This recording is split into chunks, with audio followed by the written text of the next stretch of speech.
há muito que precisa ser feito, que precisa ser corrigido aqui no Estado, e esses dois agrupamentos políticos não estão entre aqueles que reúnem as melhores condições para resolver isso.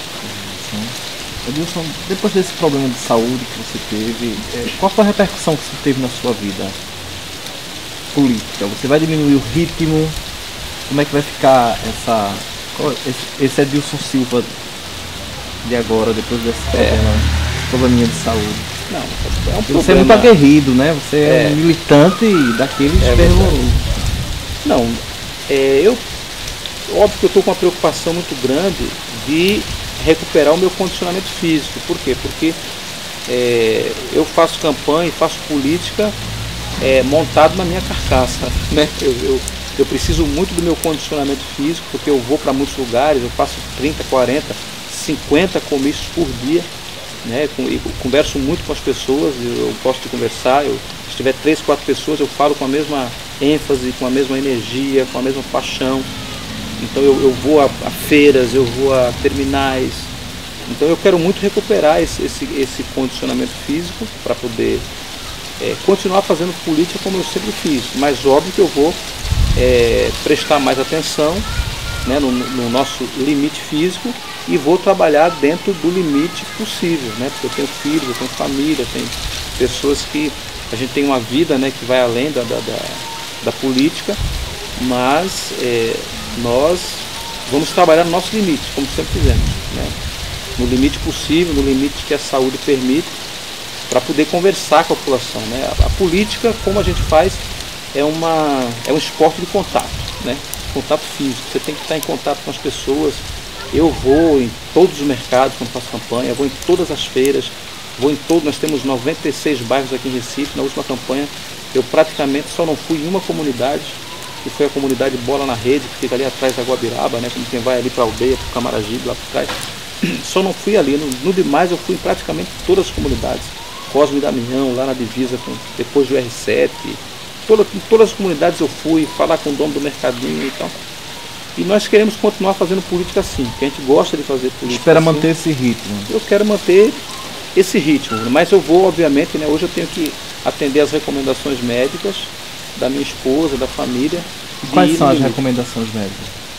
É trabalhar dentro do limite físico possível. Por exemplo, você tem que dormir, né? Eu em campanha eu durmo 3 horas por dia, né? Eu durmo muito pouco.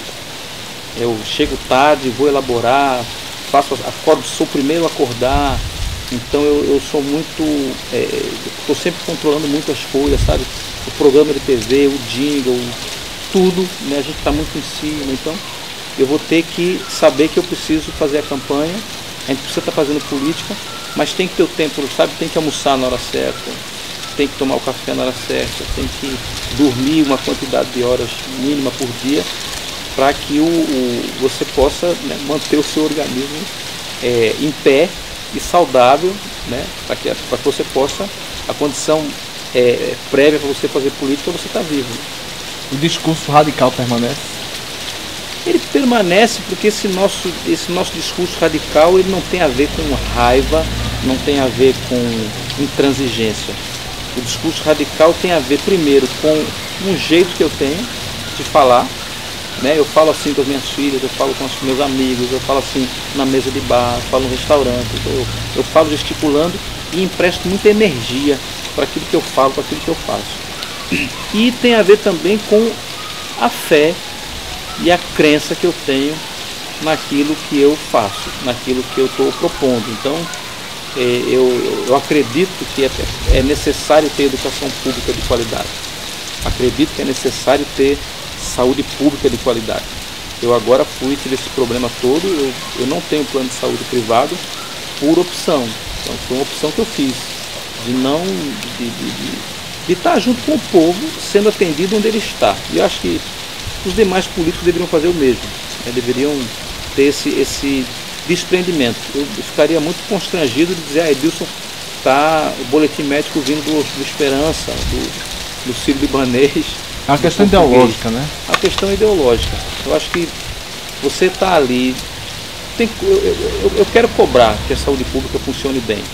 Eu não aguento, confesso, eu não aguento talvez ver uma filha minha, um filho naquela situação. Então meus filhos têm plano de saúde privado, mas eu suporto, né? Eu acho que eu tenho que estar ali dividindo a cama, né? O leito, a enfermaria, porque aquele é o serviço público. E eu, como um político, alguém que está na política defendendo o serviço público, defendendo melhoria do serviço público, eu tenho a obrigação de usufruir, né, de estar à mercê desse serviço público.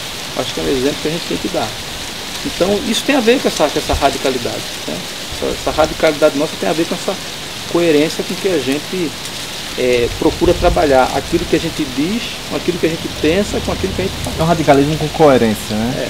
Ô Edilson, a gente tem visto aí nos últimos dias uma tentativa de associar essas manifestações violentas que ocorreram no Rio de Janeiro na semana passada, de associar a atitude de Black Blocs ao pessoal do PSOL. Como é que você está vendo toda essa questão,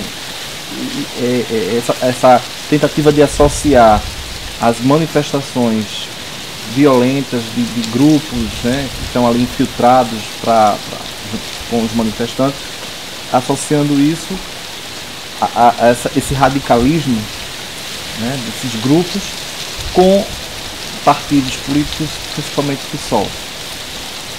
Olha, existe um fato inconteste, que é a presença do PSOL nas manifestações de rua. Então, quando você vê a juventude lutando pelo passe livre, você pode procurar, que a gente vai estar lá. Quando você vê a população lutando contra as remoções criminosas para as obras da Copa, você pode procurar o PSOL, que o PSOL vai estar lá. Quando você vê a população reclamando por saúde pública, por moradia, pode procurar o PSOL, que o PSOL vai estar nessas manifestações. Mas o que acontece? Nós do PSOL não defendemos a violência gratuita que alguns grupos se utilizam a partir dessas manifestações. Nós, por outro lado, não criminalizamos genericamente esses grupos. Nós entendemos que existe uma escalada, um cozimento de uma revolta na juventude brasileira que vem de muitos anos. Essa última geração de jovens, por exemplo, vai fazer 10 anos que nós temos praticamente todos os anos, início do ano, uma pancadaria nas principais capitais brasileiras, por conta do aumento da passagem. Desde 2005 que nós temos nas principais capitais brasileiras a juventude indo para a rua, quebrando o ônibus, e não tinha black bloc, não tinha nada. Era o povo sem aguentar mais.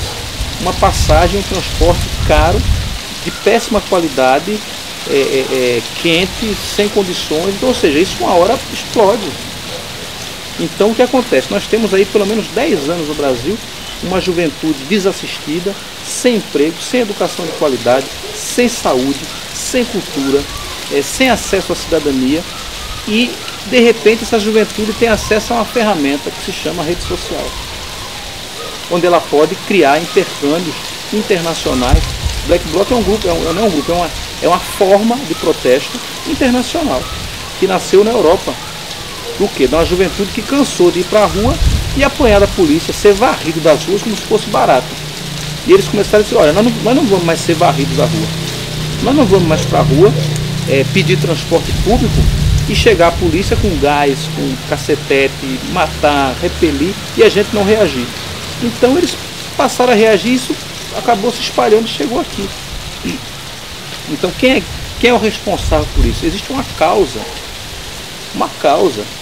E quando você tem uma ferramenta que permite que um cidadão, pode ser o seu filho, meu irmão, qualquer pessoa, anonimamente, eles usam a seguinte tática: olha, nós vamos para a rua, vamos todo mundo de preto. Por quê? Porque aí fica difícil de você identificar, cobre o rosto, e nós somos um black bloc, é um bloco negro, que você não consegue identificar ninguém, e isso acaba sendo uma tática. Então pode ser qualquer um, pode ser um médico, pode ser um advogado, pode ser um promotor público que está de saco cheio, que não acredita mais na política, que está cansado de ver tanta corrupção, falta de coisa, né? Falta de solução, e resolve, eu vou lá, sabe? Eu vou lá jogar uma pedra num banco, eu vou quebrar um ônibus,